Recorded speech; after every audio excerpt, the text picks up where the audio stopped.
শর্টকাটে ধনী হওয়ার স্বপ্ন দেখিয়ে লাখো মানুষকে নিঃস্ব করেছে আলোচিত ভুয়া মাল্টিলেভেল কোম্পানি লাইফে বাংলাদেশ। চাকরি দেওয়ার নাম করে জামানত হিসেবে নিচ্ছে 25 থেকে 50,000 টাকা। তারপর কিভাবে প্রতারিত ব্যক্তিকে জীবনের হুমকি দিয়ে তাড়িয়ে দিচ্ছে তা উঠে এসেছে রিপোর্টার সঞ্জিদ আহমেদের অনুসন্ধানী প্রতিবেদনে। কিন্তু ভুক্তভোগীরা জানান ডাহা মিথ্যা বলছেন লাইফের কর্তা ব্যক্তিরা। যখন 45,500 টাকা দিয়ে ঢুকলাম, প্রথমে আমার বন্ধুর কথা শুনে আমার তো অনেক কাজের আগ্রহ, অনেক কাজ করব, আমি কোম্পানিকে আমার কাজের পারফরমেন্সটা দেখিয়ে আমি সামনের দিকে এগিয়ে যাব।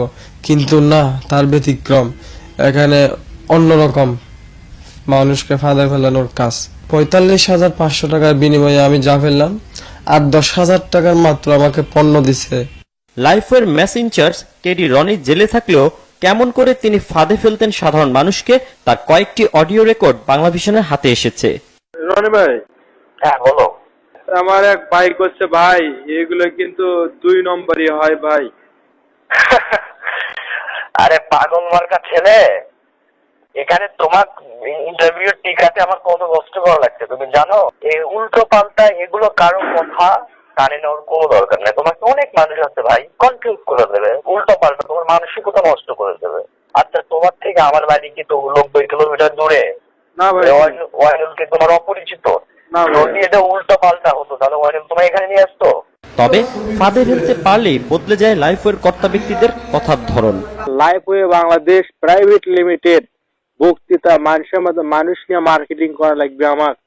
আমার কি ভাই, আমার এতই স্বাদ বেজে গেছে মানুষ দিয়ে মার্কেটিং। আর আমার ওটা ট্রেনিং করায়, ট্রেনিং এ বুঝায় যে হচ্ছে মার্কেটিং করতে হবে।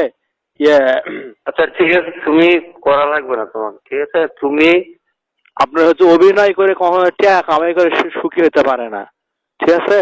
তোমার টাকা কি কোম্পানি মেরে খাবে? মারে খাচ্ছে না, কি করতেছে সেটা তো আপনি জানেন রে ভাই। গত মঙ্গলবার তথ্য সংগ্রহে গেলে বাংলাভিশনের সাংবাদিকদের উপর হামলা চালানোর পাশাপাশি ক্যামেরার ডিভাইস ও মাইক্রোফোন রেখে দেয় লাইফওয়ের কর্তা ব্যক্তিরা। এ বিষয়ে মামলা হয়েছে। আর দ্রুত আসামিদের গ্রেফতার ও বিচারের দাবি জানাচ্ছেন ভুক্তভোগী ও সারা দেশের সংবাদকর্মীরা। সঞ্জিদ আহমেদ, বাংলাভিশন, ঢাকা।